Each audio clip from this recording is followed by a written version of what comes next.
संकल्प यात्रा निकला हुआ है।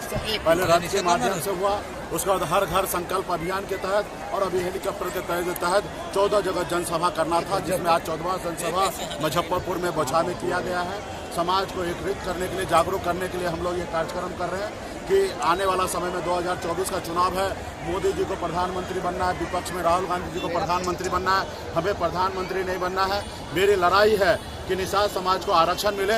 जब बंगाल में निषाद समाज को आरक्षण मिल रहा है, जब दिल्ली में निषाद समाज को आरक्षण एससी का मिल रहा है, तो यूपी, बिहार, झारखंड में क्यों नहीं?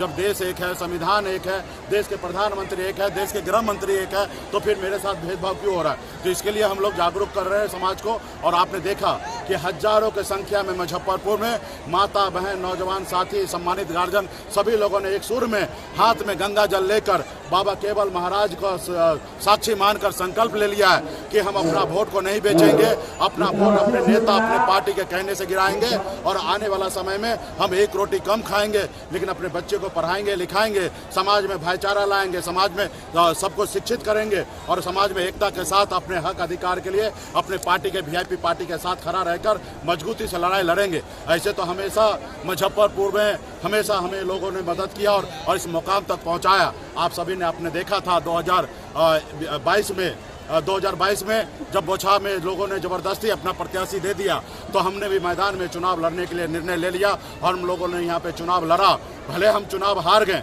लेकिन हमने अपनी ताकत का एहसास पूरे बिहार ही नहीं पूरे देश को दिखा दिया कि निषाद का बेटा जहाँ है वहीं पे वोट है। अकेले अपने दम पर हमने 30,000 वोट ला के दिखा दिया और एक तरफ एनडीए गठबंधन ने 4 पार्टी मिलाकर 45,000 वोट लाया। जो सीट हम 2020 में 12,000 वोट से जीते थे, वही सीट को भाजपा को 37,000 वोट से हारना पड़ा। ये बात सिद्ध हो गया कि बिहार में वीआईपी पार्टी कितना मजबूत है, जनाधार है। तो आने वाला समय में 2024 का चुनाव है, हमारी लड़ाई है कि आरक्षण चाहिए। ये काम मोदी जी का है। मोदी जी आरक्षण दे देंगे तो निश्चित तौर पे सही है, नहीं देंगे तो आने वाला समय में यही समाज जो है उनको वोट से बहिष्कार करेगा और आने वाला समय में हम लोग लड़ाई लड़कर ऐसे चाहेंगे जो सरकार हमारा काम नहीं कर सके, ऐसे सरकार को बदलने का काम करेंगे साथियों।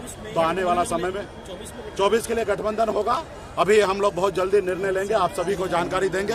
अभी तो हम इंतजार करते हैं, देश के प्रधानमंत्री अभी मोदी जी हैं और वही समाज को आरक्षण दे सकते हैं। अभी इंतजार करें कि वो आरक्षण दे।